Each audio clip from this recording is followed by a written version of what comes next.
How you doing again? What's up with you? It's another installment with Finance Info with 50 Cal. We're covering a big issue today. It's called ticks. No, not the fucking bugs at the bitch house you be cheating on your baby mom with and her baby's fucking stuffed animal.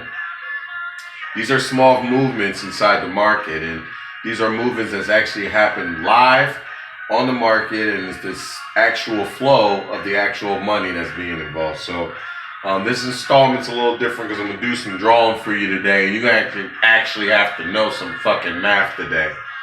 So, what's a tick? As I said, a tick in the market is one slight movement, either upward or downward inside the market from the position in which you've bought your contract at for whatever price, and that tick is determined by whatever contract that you bought from the movement of whatever price that it is. I'll explain all the shit I just said, and I kind of confused myself, so don't feel bad at all. So just to simplify it, there's 4 quarters in a dollar, okay? It takes 4 quarters to make $1. So it takes 4 quarter ticks to make a whole entire tick. So you got a quarter tick, you got a half a tick, you got 3 quarters of a tick, and you got 4 ticks, or 4 quarters of a tick, which is a whole tick. All right. Now let's say I'm just going to use the S&P for an example right here. All right. The S&P is essentially what I move on to day traders. S&P, Nasdaq, Dow, the DAX, and the other kind in Europe, the DAX, Stock 600, whatever it is of the exchange that you're using, or for whatever it is, there's a tick. Bonds have a tick. Everything has a tick. Corn has a tick. Gold has a tick. Melanin has a tick somewhere. So let's just say the S&P, and I'm going to show you. Okay. So we're gonna talk about the S&P today, just as a referendum.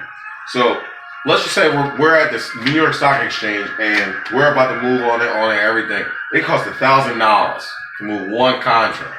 Okay. So $1,000 to move one contract.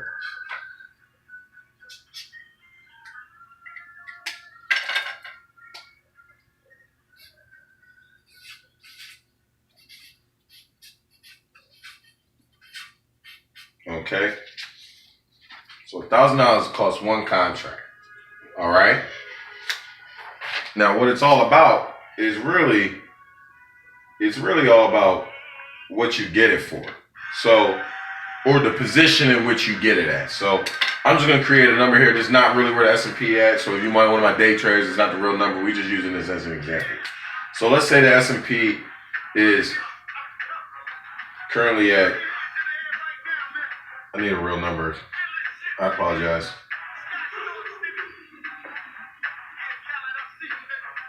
It's kind of hard to do this without really having a real gauge of the number itself.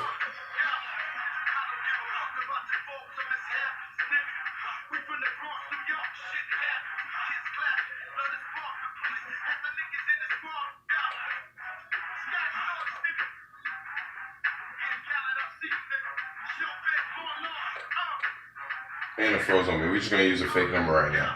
So let's say you got it at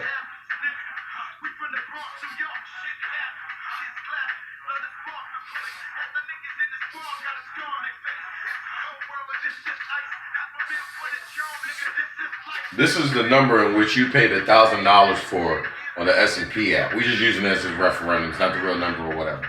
So this is the number that you got it at, okay? Now, referencing that, we bought it at that number. Okay? The percentage that you see is only for on the day. That's not for what it is all the time. So we're not going to focus on the percentage. So if you have any questions on, well, what about the 2%? When I see 0.1% on the dollar, just over a dollar, that's not important right now. We're just talking about the actual tick.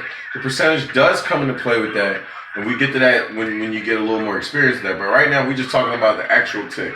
So for $1,000 contract, remember, In order for it to be a whole entire tick, it's got to move up 4 times in quarter ticks for it to be a tick. So that $1,000 contract, so for every quarter tick, or we'll just circle it and call it a quarter. For every quarter tick, you actually make $12.50.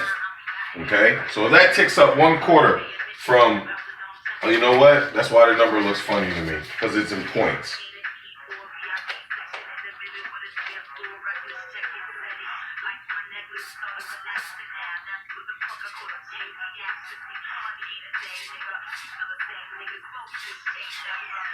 Now I crossed that circle out and I rewrote the number. Now it says 0.00, okay? Now, when that number moves from 3106.00 to 0.25, or it might move in between that number very fast, but we rounded to the next 25 when it ticks up. That is what gives you $12.50. If you do that 4 times,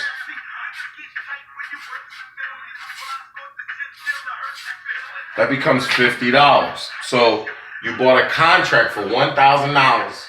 You moved up 1 tick, and that made you $50. It doesn't sound like a lot. It doesn't sound like much at all. But imagine if you were able to buy 9 contracts, or 7 contracts, or listen, hear me out here. Or you can get the contract for a minimized price, opposed to that, for less and move less. It's really about the percentage of the movement in which the ticks are moving. Is the market skydiving like it did on Coronas? Is it moving up? It depends where it's moving. So those ticks mean a lot. And it moving up a tick, or you keeping track of ticks, is a very, very, probably the most important thing that you can do if you ever decide to move on the market right away. Now, Sensei, I hope you watch. My sensei taught me, most amount of times, you want to stay in between a good amount of ticks if you do decide to learn how to move on the market. You want to move in safe number of ticks. So you don't want to try to stay in for 70 ticks. Obviously, the market's going up and down, it's fluctuating. I like to say this. However you feel you want to move. Make sure you play safe though, and make sure you give yourself leeway to be able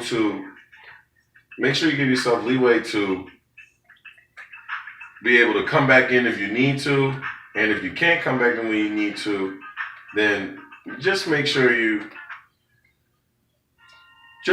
that you're not using all of your money on your ticks. Make sure you're not going to use all the percentage of what you have. And you're not just trying to stay in for as many ticks as possible. This is where news information is important. This is where guidance from other people information is important. This is where being informed. This is where being on your phone is important. This is where just knowing what's going on in other markets, and also having people that's in the market just like you, moving just like you, well informed, where you guys are sharing data and sharing information. Even if you just call a guy on a Sunday and you just know, hey, what do you think about the pound? And he's like, well, I think it's great. And just sharing information. This is where this comes in. Because once you decide to go on live on the market, them ticks, it becomes a lot real. Because your $1,000, it's not just $1,000 anymore. That's your investment. That's your money. And if that thing goes the wrong way, that puts you down. That's going to put you where you don't want to be. I don't want to be there. You don't want to be there. And for the guys that's moving on the market, this segment is for guys that's moving on the market or just learning the skin in the game, or anybody that just would really like to learn and understand what things about the financial world are. And that's what we're doing out here. Everything's got different prices on ticks. Some things cost $10,000 a contract, and when it moves up in the tick, it moves up, $150 a tick. Different commodities move in different numbers, a different amount of money for a contract, and a different amount of money for the tick, how it moves. Depending on what country you're in or what it is that you're moving, ticks move different. The bonds are scary. The 10-year notes and all that. I'm terrified to move those. They moving ticks, big number ticks. So you really want to minimize what it is that you decide to go on. You decide to go into bonds and whatever yields or whatever it is. Me, I suggest the everyday markets. I suggest the everyday markets for you. I don't trust companies, but companies are doing good. I don't trust companies. Companies are like women. You can not trust all of them, but eventually you're gonna need a woman eventually. So, just make sure that you're moving out there. Make sure you're very mindful of your ticks, which way your ticks moving. Look at the flow of the chart. The flow of the chart will tell you a lot. I mean, if you see that you've been live, or you just been watching the market all day long. Let's say you've been watching the market from when it opened 9:30 to like noon, and you just see it's just been ticking upward. That's a sign. That's a sign that's telling you. Then you also hear about the stimulus package possibly happening. Then you also hear that other companies are spending money into these things are what move the market and sway the market for you, for me, for all of us, for everybody that's involved in the live on this planet, that's involved in the everyday functions of the world. So, once again, there's another installment of Finance Info with 50 Cal. Follow me on the socials. Hit me up on Cash App if you want to. I show love. The Street Conduit of Finance is the channel. I'm 50 Cal. Thank you very much. Have a great evening. And come back. We got more info for you. Just keep in mind that we're trying to spread the word on finance out there, what companies are doing, and this for your everyday life too. Follow me on my morning show, Stocks and Finance with 50. We start at 7:59 all the way to 4:05. Unless it's an extended market day, then we go longer. We have all kinds of segments for you. We do meditation. We cover grants. We cover day trading. You don't have to. If you're a day trader, you don't got to go to a network no more. I'll do all the work for you. We cover sports. We cover weather. We cover everything. We cover the media. We cover Facebook. We cover everything. Everything in the streets, we covering. I want to know the price of bud in Colorado from when I go, opposed to it in Sacramento. I need to know these kind of things. The black market is just as important as the regular motherfucking market. Because goddamn, if prostitutes haven't proved that for thousands of years, then I don't know what else has. Thank you very much. Thanks for subscribing. And please come back and enjoy another installment.